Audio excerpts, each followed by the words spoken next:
Hello, everybody. Today is Tuesday, December 9th. I want to have a story here. There's a little political posturing going on right now since the Memorandum of Understanding happened. The Conservatives, Poilievre in specific, is trying to basically have a referendum to force the Liberals into supporting the Memorandum of Understanding. I think it's honestly just a little bit more political posturing coming from the Conservatives.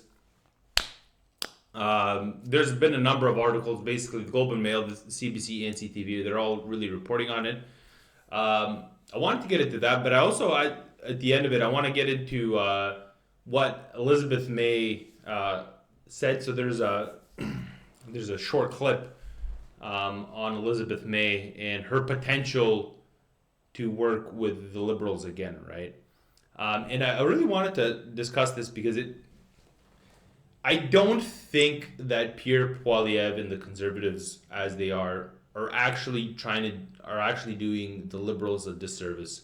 To me personally, it kind of seems like they're just falling into, not into a trap, but it seems like they're more supporting, like giving the Liberals more support by enabling them with this motion, right? So I'm just going to get into this real quick. So it says Conservative leader Pierre Poilievre is forcing a vote in the House of Commons over the proposed new oil pipeline to the West Coast in a move that could expose divisions within the Liberal caucus. That's what he hopes, is to create these divisions, right? Because you have Stephen Guilbeault, right, who left, right? But as we found out, Stephen...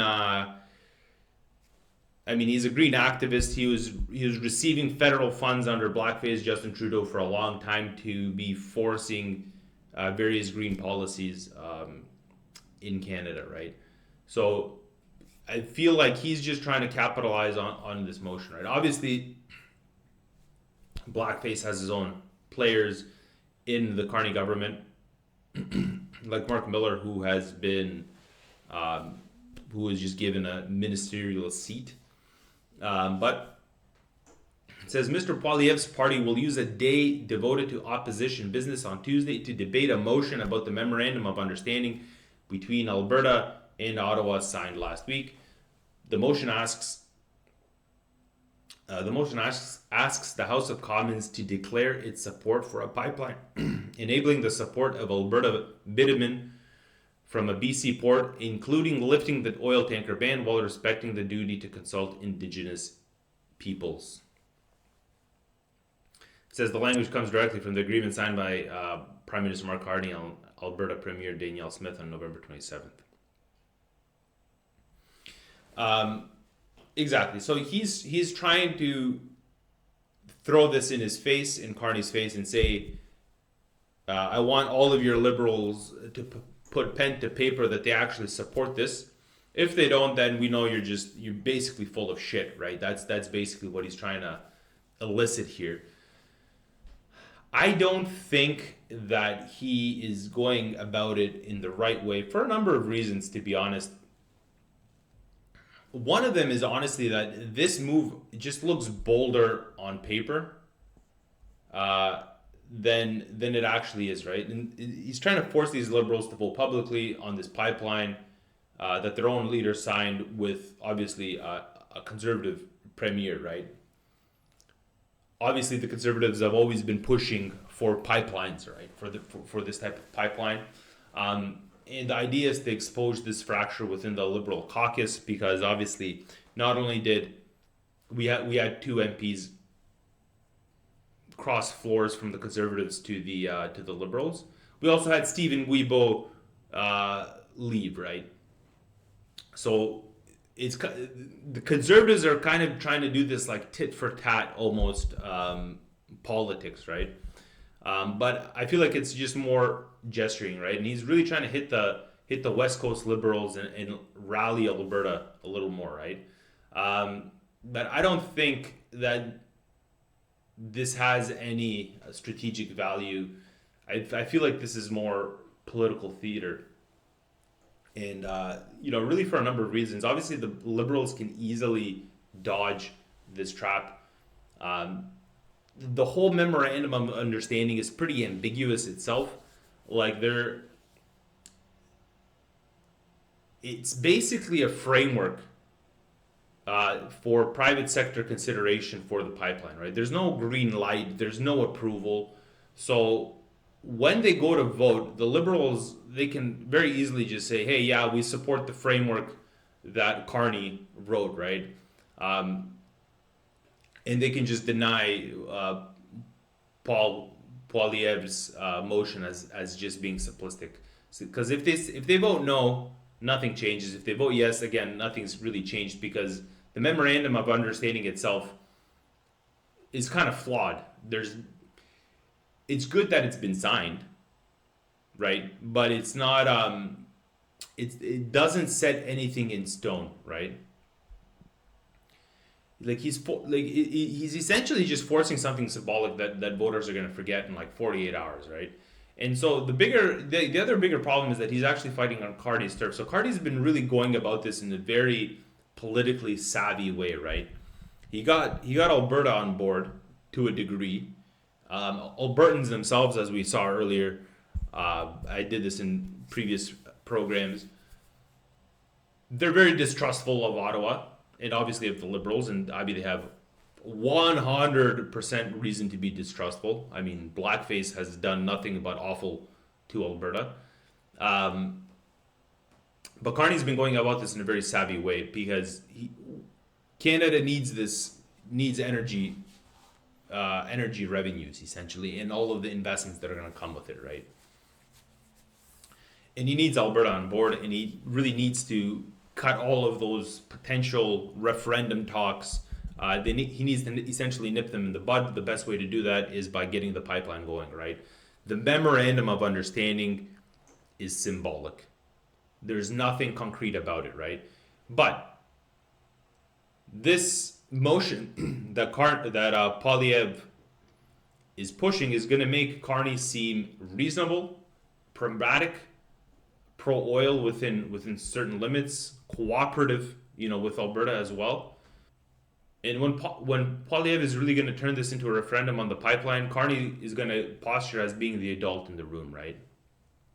Who's supporting Alberta, who's supporting these environmental standards and indigenous consultations, right? So the natives really have a big say in infrastructure projects. I feel like it's insane that they have such a say. I mean, I know what they've gone through is hell. I mean, that's but they're really given a big say in everything that goes on, and obviously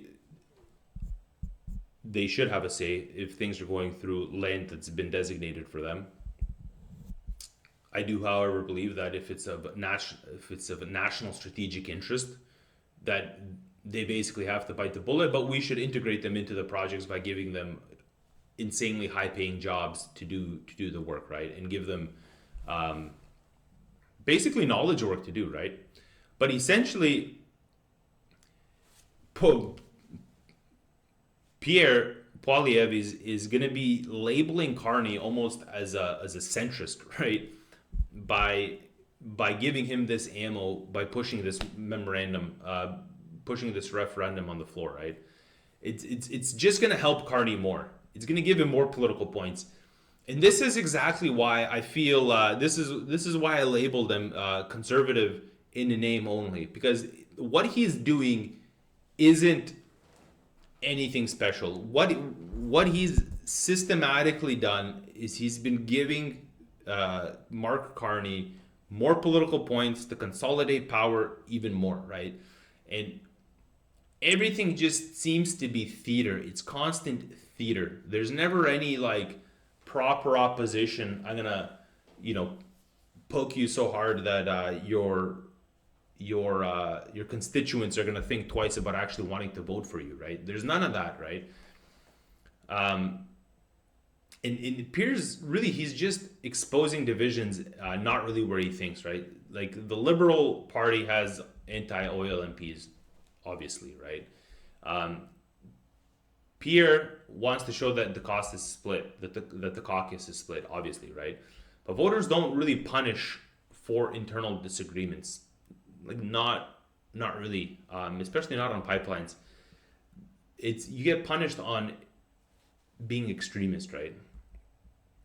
So if the liberals are able to show that they support development, if guidelines are met, which it seems like that's exactly what they're about to do, then they're going to look centrist, right? They might even get those like swing voters between the liberals and the conservatives, and this is why again I think the conservatives are more conservative in name only, kind of like how we had rhinos in the U.S. I feel like the conservatives are very similar. Just because there's this kind of like fine line usually between the what's considered conservative and what's considered liberal in Canada.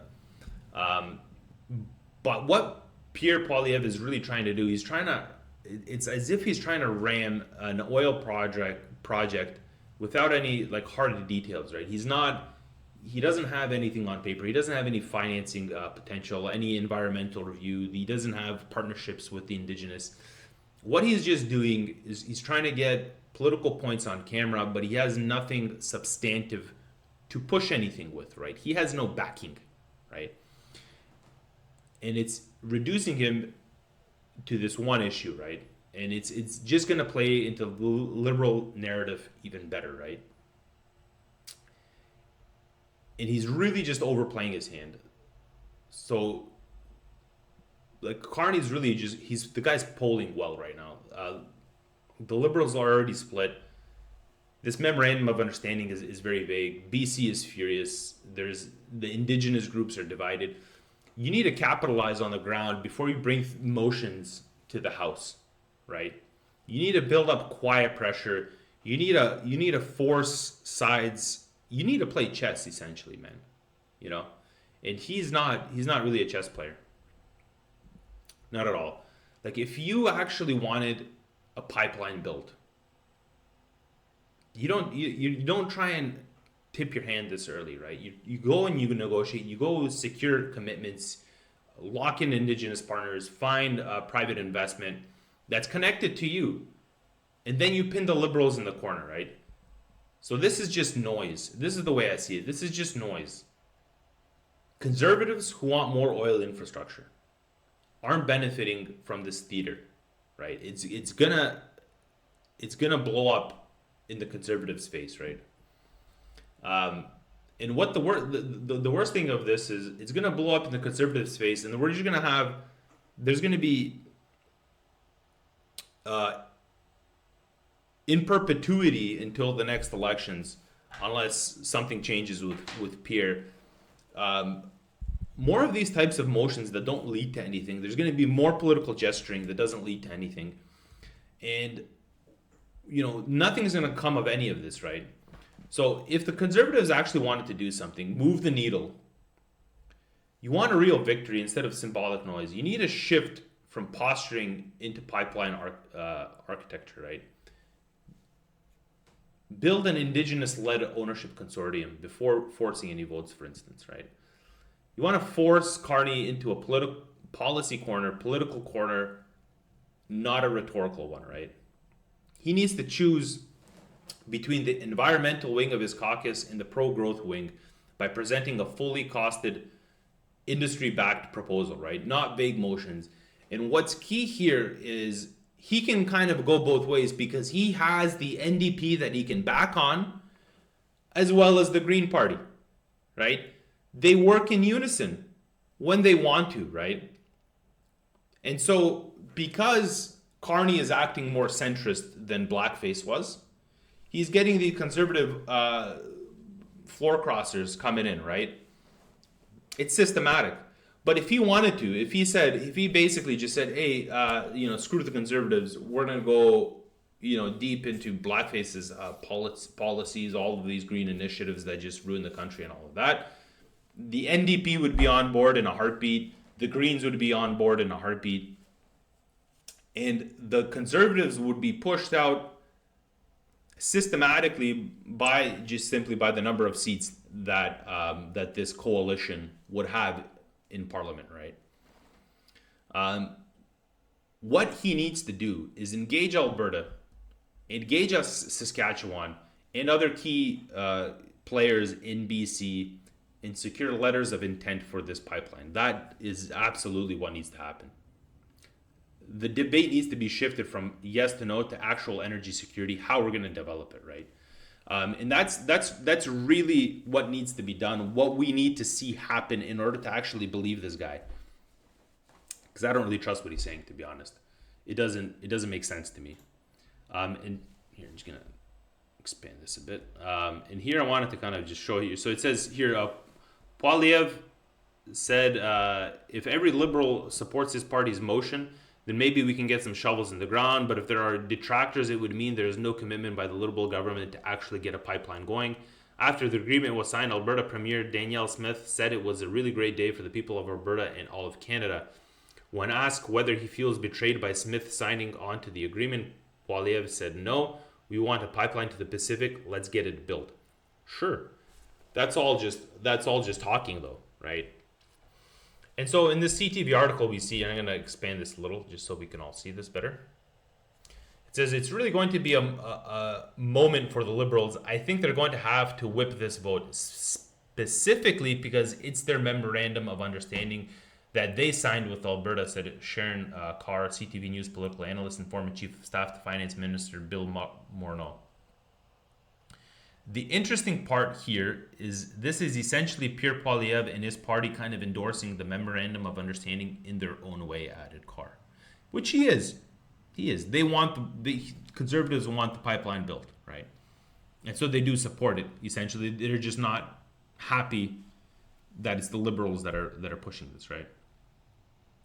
It says Mark Carney has got to stop speaking out of both sides of his mouth, stop saying one thing in Alberta and the opposite in British Columbia, and get his Liberal MPs to vote unanimously in favor of approving a pipeline to the Pacific. But the approval of the pipeline and what he is doing are two different things. The memorandum of understanding is not approval. There is no green light. It is a framework behind which they need to work. So what he is saying and what has been signed are not the same thing, right? And this is key. And I want to show you guys this. It's an 8-minute clip. I'm not going to show the whole thing, probably. We had made an agreement with Elizabeth May from the Greens to support us in the budget by not including a specific subsidy to oil and gas. And it's explicitly stated in the budget that we wouldn't do that.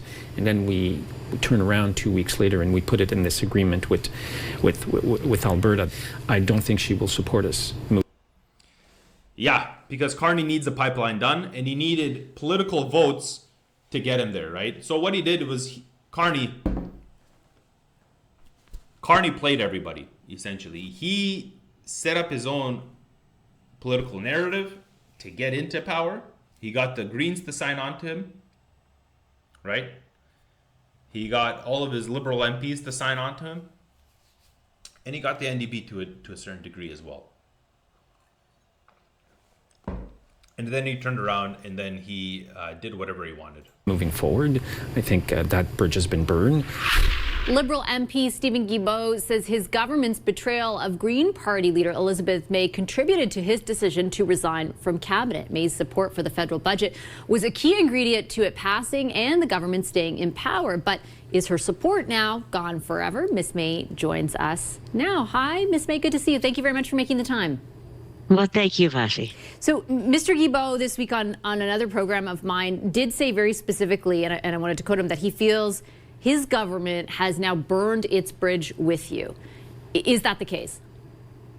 Well, it certainly seems that way, but I'm a bridge builder, and I never say never, but we were specifically, and there were 2 rounds of negotiations with me, and the first one led to it being in black and white in the budget that there would be no federal subsidies for what's called enhanced.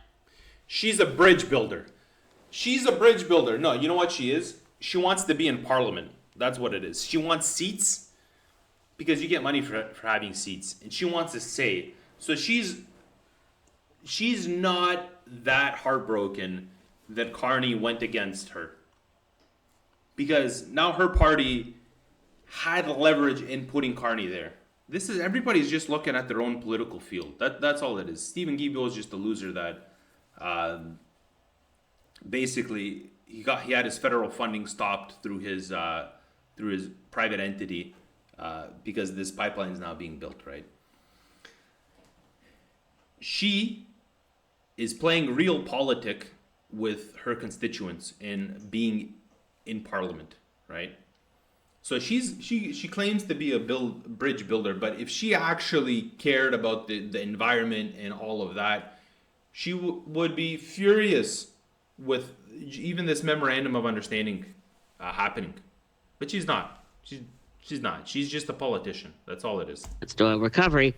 And then less than 10 days later, that was specifically promised to Daniel Smith that there would be federal subsidies for producing more oil. This was obviously devastating for me, but I think it may have been more devastating for Stephen Guilbeault. Did anyone from the Prime Minister's office advise you that they would be going back on what was spelled out in the budget as far as what you just explained in the MOU, and or did they contact you since? No, to both questions, no. What does that tell you? I think they made a calculated choice for the sake of, I don't know, at the moment, for the sake of the country, I suppose. Have to hope that they guessed right. For the sake of climate action, and since my country is located on planet Earth and climate action does matter, they made a calculated choice. Time will tell if they were right. They decided that Stephen Guilbeault in cabinet was less important than inking a deal that I think got Canada basically nothing. Inking that deal with Daniel Smith was more important than how I might feel about the Carney PMO, and more important than having Stephen Guilbeault remain in cabinet. Exactly. Stephen Guilbeault is a loser.